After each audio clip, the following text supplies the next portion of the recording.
Chapter 15. Miss Glass and I stood clinging to one another in silent horror. Willie's words rang in my head, clanging like a bell. She thought I'd been behind the arrest.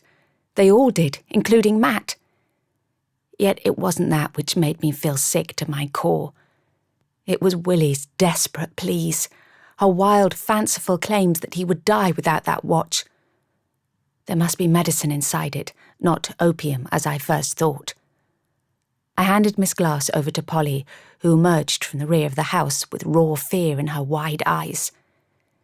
"Everything will be all right," I assured them both.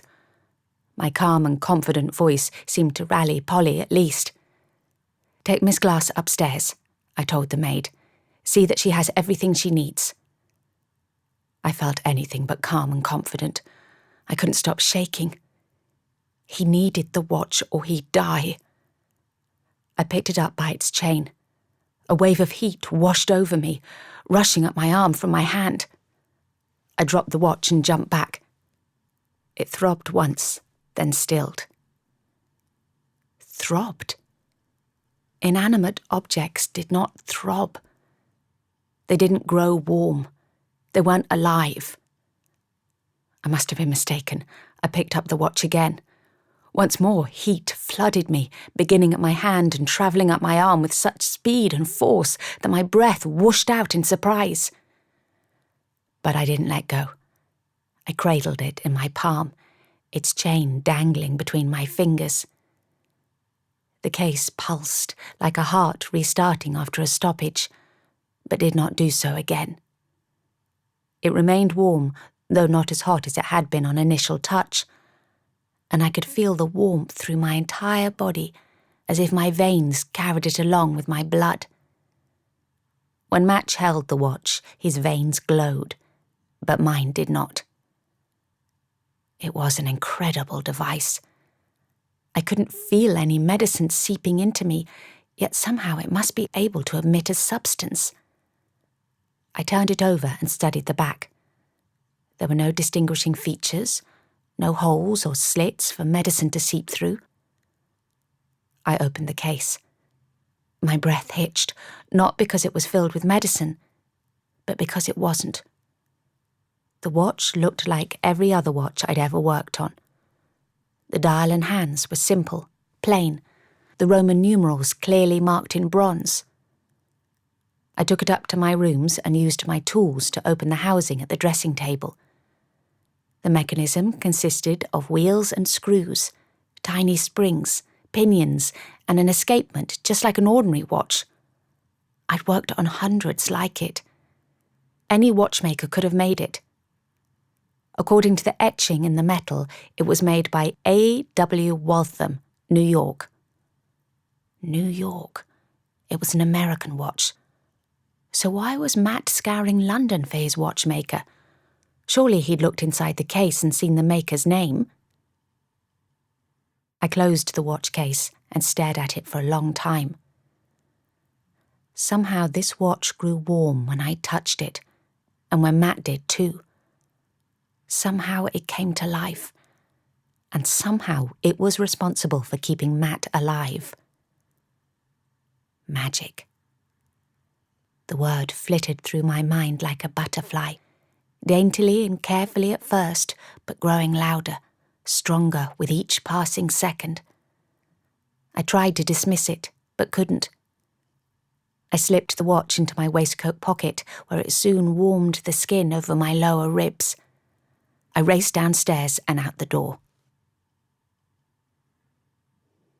Vine Street Police Station cast a long shadow in the late afternoon and presented an austere front to the world.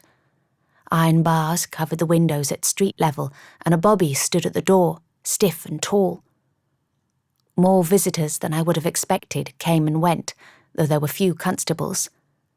Most would use the rear courtyard entrance after apprehending criminals, I supposed. Which barred window housed Matt and the others? Or did their holding cell not have a window? I plucked up some courage and strode past the constable at the door. "Afternoon, miss," he said. Inside was much like any office, only staffed with uniformed policemen.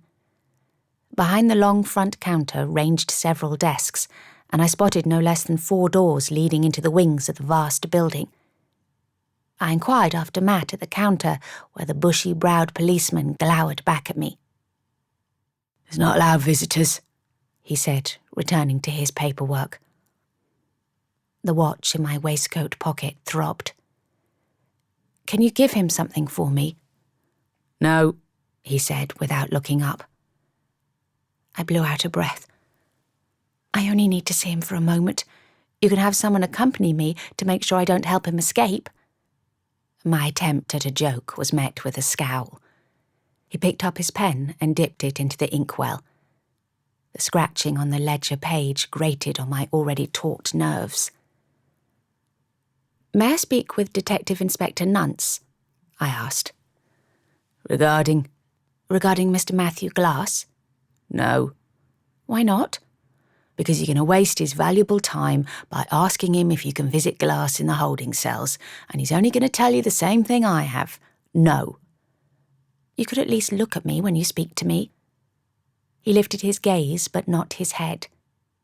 "No." He returned to his ledger. The watch in my pocket pulsed again, stronger this time. What did it expect me to do? "Please tell Inspector Nuns that I'd like to see him." The constable sighed. "Miss, I told you he's busy." "It's a matter of life and death." I punctuated the sentence with a slap of my hand on the counter. A dozen heads looked up from their paperwork. The constable rolled his eyes and muttered what sounded like "bloody women" under his breath. The door nearest me burst open, and Nuns himself barreled through. "Fetch a doctor." "Sir?" the bobby asked. "A doctor." Nuns pulled out a handkerchief from his pocket and dabbed his sweating brow. My blood chilled. "Is the doctor for Mr. Glass?" Nuns narrowed his gaze at me. "You're from Glass's house?" "I'm his aunt's companion. She's Lord Rycroft's sister." "No need to tell me again. His friends keep on saying it too, and I don't bloody care if he's the Prince of Wales. He's not going nowhere until he faces trial. Unless he dies, of course. It ain't looking too good for him."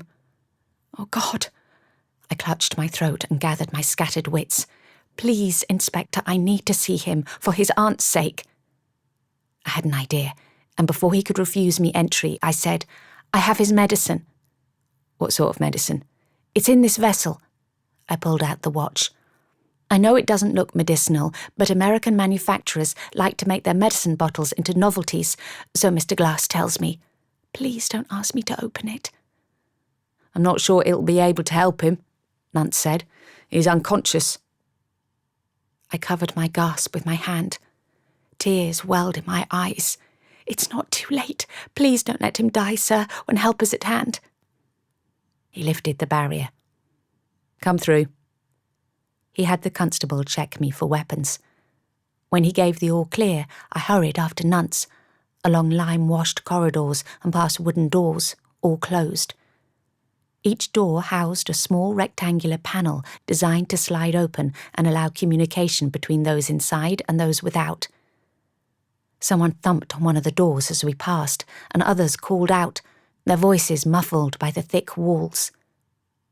Up ahead, 3 constables surrounded a door. One looked through the panel and was calling to the person on the other side. There was no answer. "Still out of it, sir," the bobby said when Nuns inquired after Matt's state. "May I administer the medicine?" I said.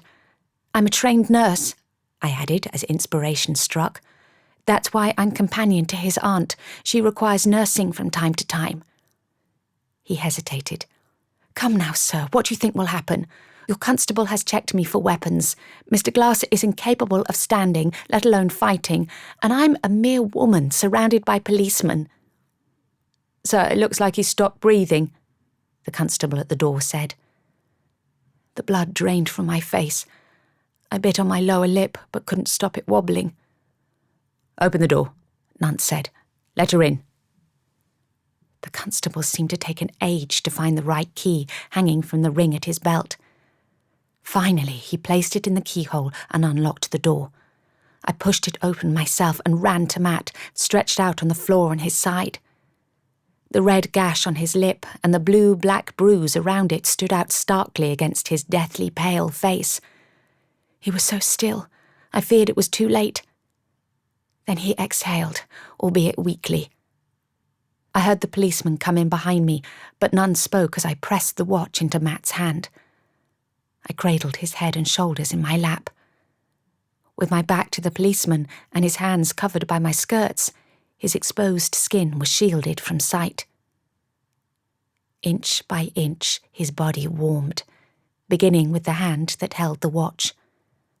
I kept his fingers wrapped around it so that he didn't drop it, and watched as the glow chased away the sickly pall all the way up to his hairline. His chest expanded. He sucked in a deep breath and spluttered. I felt the breath against my throat and smiled through my tears. "Thank God," I whispered. I held him close, not sure if I should let him go yet. If he was still glowing, Nunts would see. Besides, it felt so good to hold him. I'd never held a man like that before. His body felt warm now, alive with his steady breathing and no longer limp. His free hand closed over mine, so solid and wonderful. Neither of us wore gloves. Nunts cleared his throat. "That's some strong medicine." Matt withdrew his hands from mine and slipped the watch into his pocket while his body was still hidden from view. His veins immediately stopped glowing. He looked up at me and smiled the most dazzling smile, which tugged something deep inside me. I smiled back. He was alive. That was all that mattered. "Give me a moment," he said to Nunts. "I've just been brought back from the dead by a beautiful angel. Forgive me if I'd like to savour it for as long as possible." One of the policemen chuckled. "Get up, Glass," Nunts said in his monotone. "Miss, if you please." Matt stood and held out his hand to me. I took it and allowed him to assist me to my feet. He stroked my wet cheeks with the pad of his thumb. "I knew you would save me one day," he murmured. "I just didn't think it would be today." "It wasn't me," I said. "I didn't tell them you were the Dark Rider. I wanted him to know, needed him to know." He touched my chin. "I believe you." "All right then, out you go, miss," Nunts said, coming to stand beside us. "Constable Stanley will escort you." I shook my head. This was all wrong. Matt couldn't be the Dark Rider. I had no evidence to refute his claim, except for the feeling in the base of my stomach. I rounded on Nunts. "He's innocent," I said. "You have no evidence against him, except some malicious gossip." "That's enough from you, miss." He shooed me off with his hands. "I will not leave. This is an outrage. You're holding an innocent man." "India." Matt grasped my shoulders and forced me to face him. He looked healthy, his colour normal, but exhaustion still shadowed him. He needed to be home, resting properly. "There's no need to create a ruckus. Once Commissioner Munro knows I'm here, he'll see that I'm freed." He glanced at Nunts. "As long as the Commissioner is told, that is." "The Commissioner's too busy to listen to stories," Nunts said. "If I sent for him every time a perpetrator asked, he'd never get anything done." Ruckus. I'd heard that word 3 times in as many days, whereas I'd only ever heard it used once before that, and it was in reference to a riot in America reported in an English newspaper. The reporter, however, had been an American at the scene. I stared at Matt. He stared back at me and frowned. "I know who it is," I whispered, feeling sick yet relieved too. "Ruckus." At a nod from Nunts, one of the constables took my elbow and steered me toward the door. The one with the keys held it open. "India?" I glanced over my shoulder at Matt. He was still frowning, concern etched into every tired groove of his face. "You'll be free soon," I told him. "I know who the Dark Rider really is." "Who?" "Dorchester." Matt's face darkened. "How do you know?" "That's enough," Nunts said. "Get her out of here, Stanley." I planted my feet on the floor and folded my arms. Constable Stanley didn't come closer. "There's a fellow going by the name of Dorchester," I told Nunts. "He's the Dark Rider." He had to be the Dark Rider and not the sheriff fellow. The sheriff had no need to hide his accent from the world and sneak around the city. Nunts scratched his ragged beard. "Where can I find him?" "Near Piccadilly. I don't know exactly where, and even that might have been a lie." "Why should I believe you, miss? Perhaps you're trying to trick me into releasing Mr. Glass here. What evidence do you have of the Dorchester fellow's guilt?" He used the word ruckus. He gave me a blank look. "So?" "Ruckus is an American word, and Mr. Dorchester claimed to be English. From Manchester, in fact, although his accent was all wrong. I should have guessed from the beginning, but I wanted to believe him." I couldn't meet Matt's gaze. I didn't want him seeing my shame. I wanted to believe that Mr. Dorchester liked me for me, and not because I could give him something. I was such a bloody fool. Once again, I'd been blinded by charm and my own pathetic need to be liked. The truth stung, but it didn't bring tears, only anger, and a resolve to make Dorchester pay for his crimes. "A word?" Nunts grunted. "That's not evidence, miss. Go on, out you go." "India." The concern in Matt's quiet voice had me looking up as Constable Stanley took my elbow. "Will you be all right?" I straightened my spine. "Of course. Now, if you gentlemen will excuse me, I have a commissioner to visit before he goes home for the day." Matt smiled. Constable Stanley escorted me to the station's entrance, but I stopped dead in the doorway. Mr. Dorchester stood at the counter, speaking with the bobby on duty. "That's him," I whispered, grasping Constable Stanley's sleeve. "That's the real Dark Rider." The pimply-faced youth eyed Dorchester. "You sure, miss?" "Of course. Arrest him." He glanced back at the door, now shut behind us. "You heard the inspector. One word isn't enough to arrest a man. Besides, he looks decent enough to me." "Can you not question him? Ask him what river flows through Manchester, or some other fact about the city that a resident should know." "What river flows through Manchester?" I sighed. "The Irwell. Go on, speak to him." He didn't budge, despite my push. "I must follow the inspector's orders, but I'll get his current address off him, if that'll satisfy you." I was about to tell him that it wouldn't when Dorchester suddenly looked our way. My heart leapt into my throat. I tried not to react, but he must have seen something in my face, because he did not smile in greeting as the kind Mr. Dorchester would have done. He scowled at the constable at my side. "Go on," I said to the young bobby. "Go and speak with him now." I walked off and nodded a greeting at Dorchester as I passed him. He touched the brim of his hat. The exchange was so stilted and formal that I suspected he knew exactly why I was there and what I thought of him.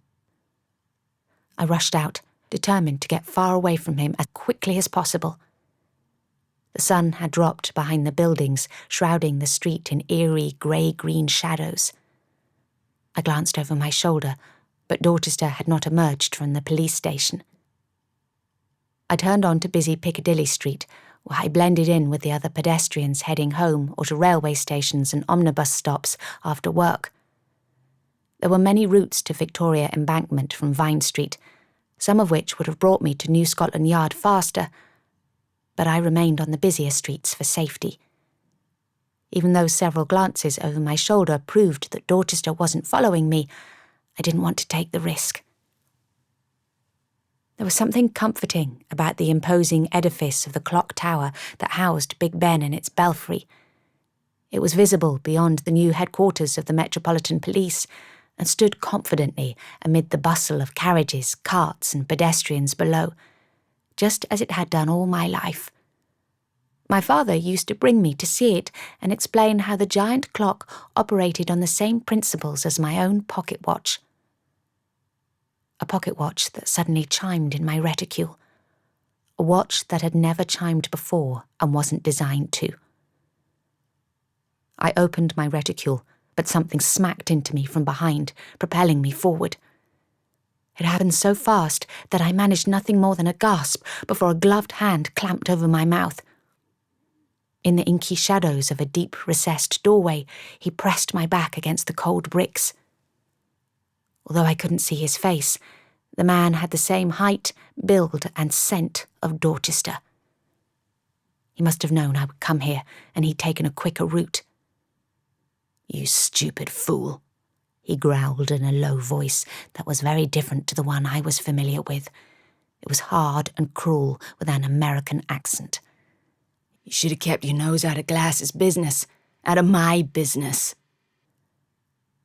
How had I ever liked this man? I certainly was a fool to believe his story. I struggled against him, but he was too strong, pressing his weight against me, grinding my shoulder blades into the stones. His gloved hand muffled my cries, and, after a busy burst of traffic, the pavement was now empty of pedestrians. Panic rose to my throat. I kicked out, but my damn skirts got in the way. He pressed himself against me more, blocking my legs so that I couldn't kick at all. I was pinned against the wall, unable to move or make a sound. "If you'd stayed out of it, I could have finally got my revenge on that scum. Yes, it was me who told the police he was the Dark Rider. It was the perfect plan. He gets arrested and tried here, well away from the friends who can help him. But then I learn he has the commissioner in his pocket too, so I know I have to act fast before he's released. I went to the police station to give him my parting gift." A click echoed around the stone doorway, followed by the whine of metal on metal. Something sharp bit into my neck above my collar. He had a knife, his gift to Matt, intended to go straight through his heart, no doubt. I swallowed, shut my eyes and willed for someone to walk past, to see me at this evil man's mercy. But our clothing was dark and the street lamps were not yet lit, and nobody passed by anyway. But they wouldn't let me see him, thanks to you, you little bitch. I know you told them about me. I could see it in that kid's eyes, and his chief's when he came out. I only just got away after some quick talking. I tried biting him, but only found a mouthful of leather glove. He chuckled. His teeth flashed white in the darkness, and a glint shone in his eyes. "Do you know the man you're helping is a turncoat? He was an outlaw, too. He's got blood on his hands, has Glass. Lots of blood." My breath hitched, my body stilled. He chuckled again. "So he failed to mention it to his little lady friend, eh? He hates ordinary folk knowing, hates that he's related to the Johnsons. But that ain't the worst of it, ma'am. You think I'm bad, but he's worse. We've both killed men before, but at least I haven't murdered my own kin." Bile surged up my throat. I choked on it, making my eyes water and my nose run. Tears pooled but didn't spill. He must be lying. "Murdered his own grandfather in cold blood," Dorchester went on. "Glass could have got him arrested, like the others in the old man's posse, but he chose to shoot him instead. My little brother was one of Johnson's posse. Just a kid he was, when they strung him up." He sniffed and wiped his nose on his shoulder. "So what do you think of that, Miss Prim? What do you think of your big, handsome hero now?" His hot breath scalded my forehead. The sharp point of his blade nicked my skin.